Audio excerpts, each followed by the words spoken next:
आइए आपको लिए चलते हैं सीधे जहां पीएम मोदी अग्निवीरों से संवाद कर रहे हैं। प्रधानमंत्री मोदी का ये संवाद हो रहा है और बेहद ही अहम संवाद।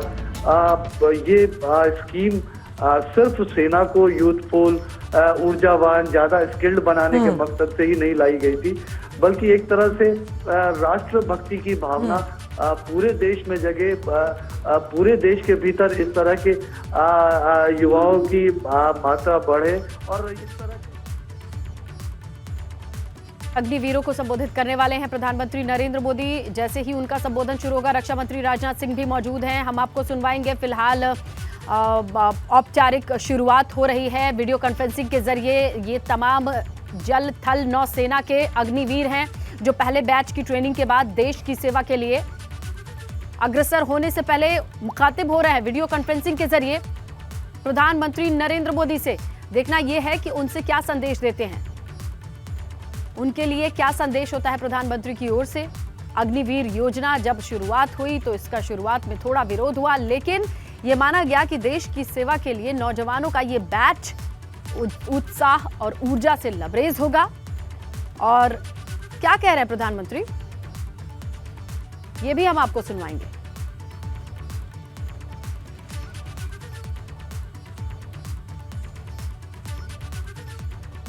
रामगंगा नहर कटने से खेत में पानी भरा है। किसानों की 1000 एकड़ में खड़ी फसल पानी की वजह से ये फसल डूब गई।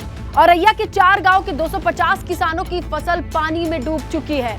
औरैया में रामगंगा नहर कटने से खेतों में पानी भरा और 1000 एकड़ में फैली फसल की हालत जरा देखिए आप, पानी ही पानी। रबी की फसल गेहूं, सरसों, आलू की खेती की गई थी। 250 किसानों की मेहनत पर पानी ही पानी। औरैया से ये तस्वीरें आई हैं, जरा देखिए आप। नहर कटने के बाद ये पानी किस कदर फैलता चला गया। खड़ी फसल में, रबी की फसल 1000 एकड़ में जो फैली थी, ऐसे में 250 किसानों की मेहनत पर पानी फिर गया। औरैया की ये तस्वीरें आपके सामने। औरैया से इस वक्त की बड़ी खबर, नहर कटने की वजह से खेतों में पानी किस कदर फैल गया, अंदाजा लगाइए आप। 250 किसानों की फसल पर पानी। तो हमारी नजर बनी हुई है, लेकिन फिलहाल चिंता का विषय बना हुआ है रामगंगा नहर का कटना और कटान का पानी खेतों में भरना। 1000 एकड़ की रबी की फसल पानी ही पानी हो चुकी है। बड़ा सवाल यह है कि आखिरकार नहर कटने की वजह से जब 250 किसानों की मेहनत पर पानी फिर गया तो इसका जिम्मेदार कौन हो सकता है। रामगंगा नहर है जिसका कटान किसानों को भारी पड़ गया। 1000 एकड़ में फसल जो थी लगभग तैयार होने के कगार पर थी, उसकी हालत देखिए, जलमग्न हो चुकी है। गेहूं, सरसों, आलू, ये सब कुछ पानी ही पानी हो चुका है। आप देखिए इन तस्वीरों में दूर दूर तक सिर्फ पानी नजर आ रहा है, बीच बीच में हल्की सी फसल नजर आ रही है और ये 1000 एकड़ में फैली की 250 किसानों की मेहनत पर पानी है। रामगंगा नहर है, नहर में कटान के बाद पानी का कहर आपके सामने है। स्क्रीन पर देखिए आप, चारों तरफ पानी ही पानी फैल गया। ऐसे में ये फसल बर्बाद हो जाएगी। किसानों ने मेहनत से उगाई इस फसल को, नहर के पानी से अब ये फसल सड़ने की कगार पर।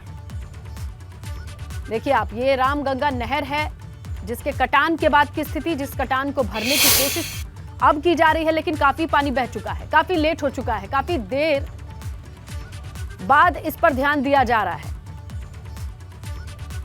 तो किसानों ने भी नहीं सोचा होगा कि जनवरी में बाढ़ जैसे हालात की वजह से उनकी फसल बर्बाद हो जाएगी। अमूमन मौसम की मार झेलते हैं, लेकिन यहां नहर कटने की वजह से किसानों को झेलना है। 1000 एकड़ में फैली फसल जो लगभग बनकर तैयार होने वाली थी, लेकिन उस पे पानी ही पानी।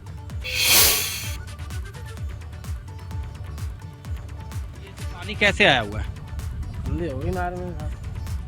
फिर कैसे बंद कराएगी? आप ही लोग बंद कराइए यार। कितनी फसल जलमग्न हुई है? कम से कम 6 बीघा है। काहे काहे की फसल है? गेहूं की है, लाह की है। ये गढ़ीपुर पूर्वा कन्हो में तहसील बिगुना के अंतर्गत कोई खंडी कटी है और इससे नहर का कटान होने के चलते गांव में पानी काफ़ी जा रहा है। इसके चलते जैसे सब सूचना मिलने पर तत्काल ही प्रशासन की टीम, पुलिस की टीम और हमारे सिंचाई विभाग के अधिकारी मौके पहुँचे।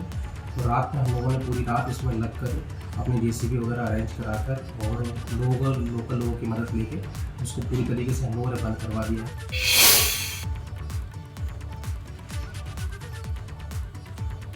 तो देखा आपने कि अन्नदाता एक तो मौसम की मार से परेशान रहे, लेकिन जिस नहर को बना करके सिंचाई के लिए इरिगेशन डिपार्टमेंट की ओर से बनाया जाता है उसको मेंटेन किया जाता है ताकि अगर किसान की फसल सूखे तो सिंचाई में काम आए। लेकिन ऐसी परियोजना, ऐसी नहर किस काम की जहां रबी की फसल में इतना पानी लग गया है, किसान परेशान है, मौसम की मार न झेल करके नहर की मार झेल रहा है।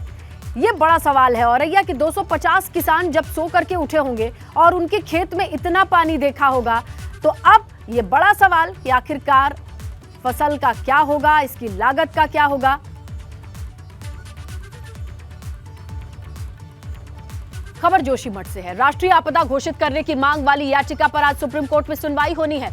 जोशीमठ में राष्ट्रीय आपदा है या नहीं आज तय होगा। सुप्रीम कोर्ट में 3 जजेस की बेंच सुनवाई करेगी। चीफ जस्टिस DY चंद्रचूड़ की बेंच में इस पूरे मामले को सुना जाना है, जिसमें justice PS Narasimha, justice JB पारदीवाल भी शामिल है।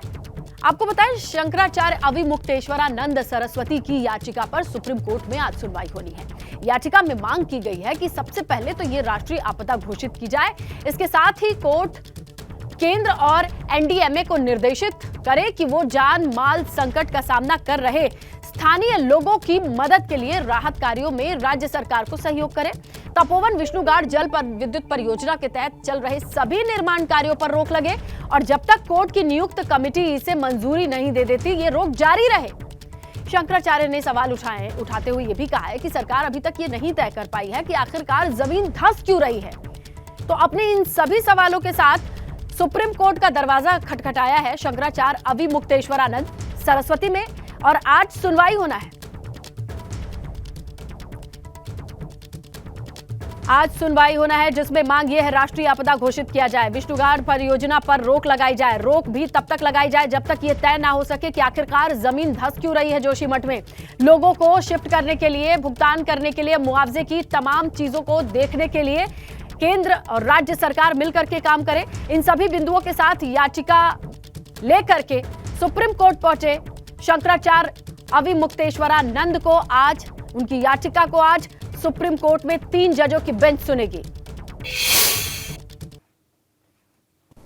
हमारी मांगे ये है कि एक तो इसको राष्ट्रीय आपदा घोषित किया जाए, क्योंकि बहुत सारे लोगों का प्राण संकट में है और साथ ही साथ और पूरे राष्ट्र का जो हृदय है वो भी जोशीमठ से जुड़ा हुआ है, इसलिए राष्ट्रीय आपदा। और दूसरे हमने ये मांग की है कि यहाँ के जो लोग हैं उनकी सुरक्षा सुनिश्चित की जाए, प्राणों की।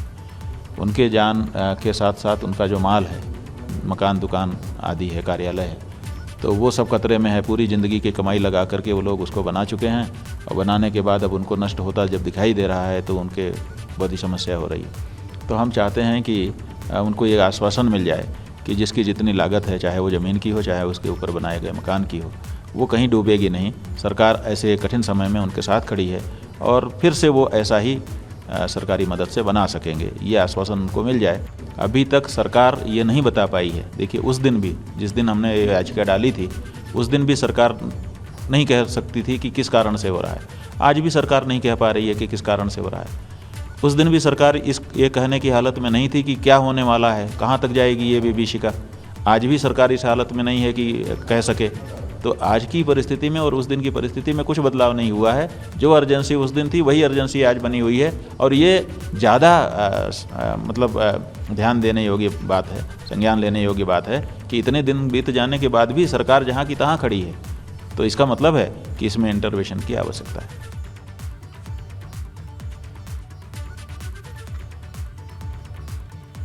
तो जोशीमठ में आई आपदा को लेकर के अपने कई मांगों को लेकर स्वामी अविमुक्तेश्वरानंद को आप सुन रहे थे। आगे बढ़ेंगे, बात करेंगे वाराणसी से आई खबर की, जहां साड़ी कारोबारी के अपहरण का मामला सामने आ रहा है।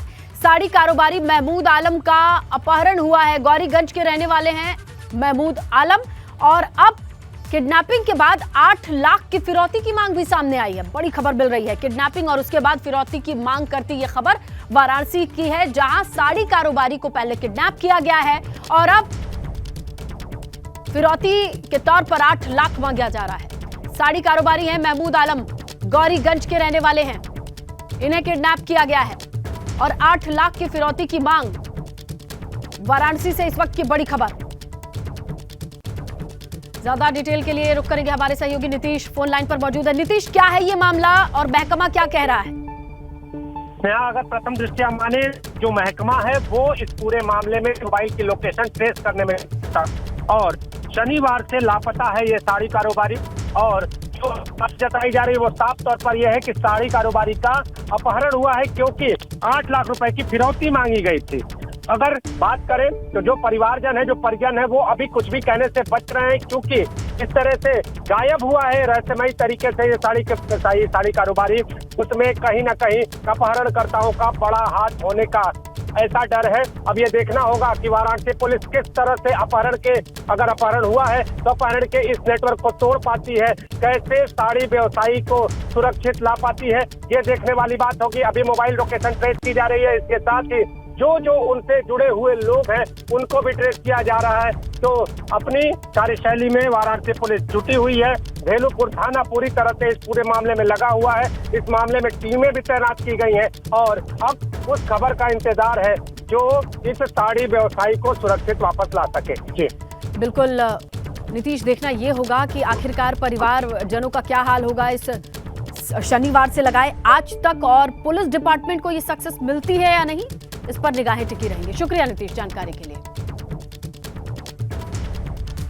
नेपाल हादसे पर गाजीपुर के डीएम की लापरवाही भरा रवैया है, यह खबर मिल रही है। मृतकों के परिजनों से मिलने ही नहीं पहुंचे हैं डीएम आर्यका अखौरी। छोटे अधिकारियों को पीड़ित के घर भेज करके खाना पूर्ति की खबर मिल रही है। डीएम का मृतकों के परिजनों अभी भी इंतजार कर रहे हैं। प्रधानमंत्री से लेकर मुख्यमंत्री तक इस दुर्घटना पर संज्ञान ले चुके हैं, लेकिन यहां परिजनों का कहना है कि वो डीएम के मिलने का इंतजार कर रहे थे। तो गाजीपुर से इस वक्त की बड़ी खबर। गाजीपुर के डीएम हैं। बताया जा रहा है कि नेपाल में 4 युवाओं के शव का इंतजार हो रहा है। इसके साथ ही इंतजार है उन्हें प्रशासन की ओर से। जिस तरीके से प्रधानमंत्री नरेंद्र मोदी, सीएम योगी ने सांत्वना पहुंचाने की बात की है, अपनी भावनाएं रखी हैं, उससे इतर डीएम का इंतजार कर रहे हैं मृतक के परिजन। और देखिए, नेपाल हादसे में अलावलपुर गांव के रहने वाले विशाल शर्मा और सोनू जायसवाल की जान गई है। गांव में उनके परिवार के लोगों से प्रशासनिक अधिकारियों ने मुलाकात की है। वहीं ग्रामीणों की मांग ये है कि परिवार के लोग प्रशासन की तरफ आर्थिक मदद भरी आस लगाए बैठे हैं। उसके बारे में भी कुछ सुनवाई। वक्त हम गाजीपुर के अलावलपुर इलाके में हैं। इसी इलाके के 4 युवक कल नेपाल में जो एरोप्लेन हादसा हुआ है उसमें सवार थे और चारों की संभवतः मौत भी हो चुकी है। ऐसे में हम सोनू जायसवाल का ये आवास है जो उस वक्त खुद फेसबुक लाइव कर रहे थे और उन्हीं के फेसबुक लाइव से लोगों को पता चल पाया था कि इस तरह की घटनाएं हुई हैं। हमारे साथ यहाँ के स्थानीय लोग हैं और हम इन लोगों से जानना चाहेंगे कि जब ये घटना हुआ है, इस घटना को देखते हुए इन लोगों को क्या कहना है। जी पहले अपना नाम बता दें। मेरा नाम है जुगनू यादव, ग्राम सभा लावलपुर। जुगनू जी, आपके इलाके में 4 लोगों की दर्दनाक मौत हुई है, कैसे जानकारी हुई और क्या मतलब स्थिति है आपके गांव के समय? इस समय हम लोगों के पूरे देहात के लोग जो हैं सारे लोग सदमे में हैं। की मांग है कि जिला अधिकारी सहित तमाम बड़े अधिकारी आए और यहाँ के लोगों को सांत्वना दे। अनिल कुमार, एबीपी गंगा, गाजीपुर।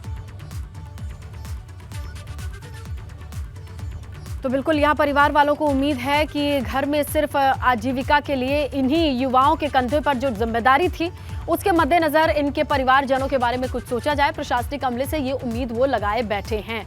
फिलहाल शवों को पहुंचाया जाएगा, आदेश जारी हो चुका है। प्रधानमंत्री से लगाए सीएम योगी ने विदेश मंत्रालय से टच में रह करके कोऑर्डिनेट करके शवों को गाजीपुर तक लाने की बात कह दी है। ऐसे में देखना ये होगा कि परिजनों को कुछ आश्वासन मिलता है या फिर नहीं। बड़ी खबर, एमएलसी चुनाव में जीत हासिल कर नेता प्रतिपक्ष की कुर्सी पाने की कोशिश में समाजवादी पार्टी। विधान परिषद चुनाव के लिए मुद्दों को धार देने और वोटर से व्यक्तिगत संपर्क की रणनीति पर काम कर रही है समाजवादी पार्टी। आपको बताएं, हर जिले में विधायक सांसद से लेकर प्रभावी लोगों को जमीन पर उतारा गया है। जिन 5 सीटों पर विधान परिषद में चुनाव होने हैं, उनमें एक भी सपा के पास नहीं है। वैसे तो सपा 5 ही सीटों पर चुनाव लड़ रही है, लेकिन मेन फोकस स्नातक कोटे की 3 सीटों पर है। इसीलिए 18 जिलों में प्रभारी भी घोषित कर दिए गए हैं।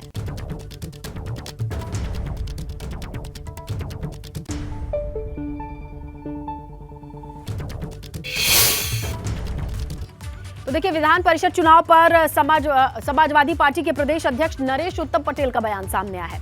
विधान परिषद नेता प्रतिपक्ष का पद विपक्ष के लिए होता है, लेकिन भाजपा जबरदस्ती नियम 234 का हवाला देकर इसे हटाती है। 5 सीटों पर समाजवादी पार्टी ने अपने उम्मीदवार उतारे हैं और समाजवादी पार्टी 5 सीटों को जीतने की कोशिश में है। नरेश उत्तम पटेल ने बेरोजगारी, भ्रष्टाचार के मुद्दों को भी उठाया है। विधान परिषद की 5 सीटों के लिए होने वाले चुनाव को लेकर समाजवादी पार्टी भी पूरी तरह से एक्शन मोड में है और जिन 5 सीटों पर चुनाव होने हैं उसमें अपनी पार्टी के जो बड़े नेता हैं उनको लगा दिया गया है। ये चुनाव पार्टी के लिए काफ़ी महत्वपूर्ण भी माना जा रहा है। हमारे साथ में सपा के प्रदेश अध्यक्ष नरेश उत्तम पटेल जी हैं, उन्हीं से बात करते हैं। अध्यक्ष जी, काफ़ी अहम आप लोग के लिए चुनाव, क्योंकि 9 सीटें हैं विधान परिषद में अभी, जिस वजह से नेता प्रतिपक्ष का पद आपके हाथ में नहीं है। 1 सीट भी जीत गए तो फिर से नेता प्रतिपक्ष का पद भी आ जाएगा। देखिए, पहली बात तो नेता प्रतिपक्ष की जो है विपक्ष का होता है, विपक्ष का होता है नेता प्रतिपक्ष, लेकिन विधान परिषद में नेता प्रतिपक्ष का पद समाजवादी पार्टी से जबरदस्ती और नियम 234 का हवाला दे करके हटाया, वो भी गलत है। जहाँ तक उत्तर प्रदेश में होने वाले 5 विधान परिषद के चुनाव का सवाल है, इसमें 3 भारतीय जनता पार्टी के सिटिंग एमएलसी हैं और 2 में एक शर्मा गुट के और एक चंदेल गुट के, 5 लोग एमएलसी थे। समाजवादी पार्टी ने 5 जगह अपने उम्मीदवार उतारे हैं। बताएं, दिल्ली में बीजेपी की राष्ट्रीय पदाधिकारी और कार्यकारिणी की बैठक जारी है। सुबह 10 बजे बैठक की शुरुआत हो गई, जो दोपहर 2 बजे तक चलने वाली है। बीजेपी मुख्यालय में राष्ट्रीय पदाधिकारी की बैठक है, जबकि बीजेपी अध्यक्ष जेपी नड्डा सहित राज्य के प्रदेश अध्यक्ष, संगठन महामंत्री इसमें शामिल हो रहे हैं। शाम 4 बजे से राष्ट्रीय कार्यकारिणी की बैठक भी शुरू होगी, जिसमें यूपी, उत्तराखंड के सीएम सहित कार्यकारिणी के सदस्य शामिल होंगे। बैठक में राज्य के चुनाव हो, लोकसभा चुनाव हो, इनकी तैयारियों पर मंथन और संगठन विस्तार, जनता के मुद्दों पर चर्चा होनी है। भारतीय जनता पार्टी के राष्ट्रीय पदाधिकारियों की बैठक इस वक्त बीजेपी के राष्ट्रीय मुख्यालय में चल रही है। तस्वीरें आप देख सकते हैं यहाँ पे किस तरीके से स्वागत के लिए तमाम सारे गेट बनाए गए हैं और तैयारियां की गई हैं, रेड कारपेट बिछाया गया है। अंदर तमाम राज्यों के प्रदेश अध्यक्ष मौजूद हैं। उत्तर प्रदेश के प्रदेश अध्यक्ष भूपेंद्र चौधरी मौजूद हैं, उत्तराखंड के प्रदेश अध्यक्ष महेंद्र भट्ट मौजूद हैं और इसके अलावा उत्तर प्रदेश के संगठन महामंत्री धर्मपाल सिंह मौजूद हैं और उत्तराखंड के संगठन महामंत्री अजय कुमार मौजूद है। इसके साथ साथ अगर बात करें तो दोनों ही राज्यों के प्रभारी मौजूद हैं और राष्ट्रीय पदाधिकारी भी मौजूद हैं। क्योंकि आज इस तरीके से ये बैठक हो रही है, इसके बाद अगर बात करें तो बीजेपी के राष्ट्रीय कार्यालय में ये बैठक 2 बजे तक चलेगी, जिसमें तमाम तरह राष्ट्रीय पदाधिकारी और प्रदेश के पदाधिकारी मौजूद है। इसके बाद फिर 4 बजे अगर बात करें तो एनडीएमसी कन्वेंशन सेंटर में बैठक शुरू होगी, जहां पे राष्ट्रीय कार्यकारिणी की बैठक की शुरुआत होगी। फिलहाल अभी तमाम राज्यों से बातचीत की जा रही है बीजेपी के राष्ट्रीय अध्यक्ष की तरफ से, उनसे जानकारी ली जा रही है कि राज्यों में किस तरीके से संगठन को लेकर के तैयारियां हैं, 2024 के मद्देनजर किस तरीके से तैयारियां हैं, मिलेट्स ईयर जिस तरीके से इसको घोषित किया गया, इसको लेकर के किस तरीके से तैयारियां हैं और तमाम तरह अन्य जो संगठनिक विषय है उसको लेकर के किस तरीके से तैयारियां हैं। तो ये तमाम तरह जानकारियां, अपडेट्स तमाम राज्यों के प्रदेश अध्यक्ष अपनी ओर से दे रहे हैं। इसके बाद अगर बात करें तो 4 बजे राष्ट्रीय कार्यकारिणी की बैठक की शुरुआत होगी एनडीएमसी कन्वेंशन सेंटर में, जहां पे बीजेपी के राष्ट्रीय अध्यक्ष जेपी नड्डा भी पहुंचेंगे, प्रधानमंत्री नरेंद्र मोदी भी आएंगे, गृह मंत्री अमित शाह भी आएंगे और तमाम सारे बीजेपी के राष्ट्रीय कार्यकारिणी के सदस्य मौजूद रहेंगे। उत्तर प्रदेश के मुख्यमंत्री, उत्तराखंड के मुख्यमंत्री भी मौजूद रहेंगे और लक्ष्य सभी का एक होगा कि 2024 में किस तरीके से आगे बढ़ा जाए, किस तरीके से संगठन के विषय को लेकर के आगे बढ़ा जाए और मिलेट्स ईयर इसको घोषित किया गया है तो इसको लेकर किस तरीके से आगे बढ़ा जाए और G20 की जो बैठकें होनी है भारत के अंदर तमाम तरह शहरों में, तो उन शहरों में किस तरीके से तैयारियां हैं, इसको लेकर के एक प्रमुख बैठक होगी और राष्ट्रीय कार्य समिति में कई मुद्दों पर चर्चा किया जाएगा। और सबसे महत्वपूर्ण बात है कि बीजेपी के राष्ट्रीय अध्यक्ष जेपी नड्डा के कार्यकाल को भी बढ़ाया जाएगा, क्योंकि 20 जनवरी को उनका कार्यकाल खत्म हो रहा है, तो लिहाजा उनके कार्यकाल को भी आगे बढ़ाया जाएगा। क्योंकि तमाम तरह कार्यक्रम की शुरुआत हो चुकी है और अभी अगर बात करें तो बीजेपी के राष्ट्रीय मुख्यालय में राष्ट्रीय पदाधिकारियों और प्रदेश अध्यक्षों के साथ बैठक शुरू हो चुकी है। कृष्णवीर रावत के साथ अविनाश तिवारी, एबीपी गंगा, दिल्ली।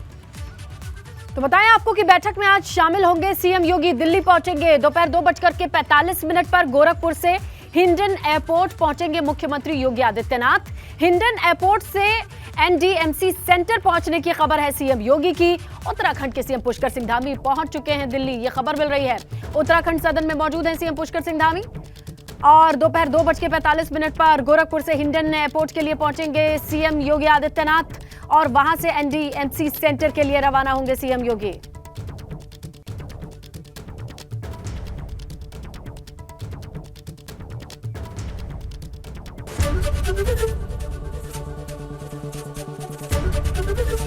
एबीपी गंगा, खबर आपकी, जुबान आपकी।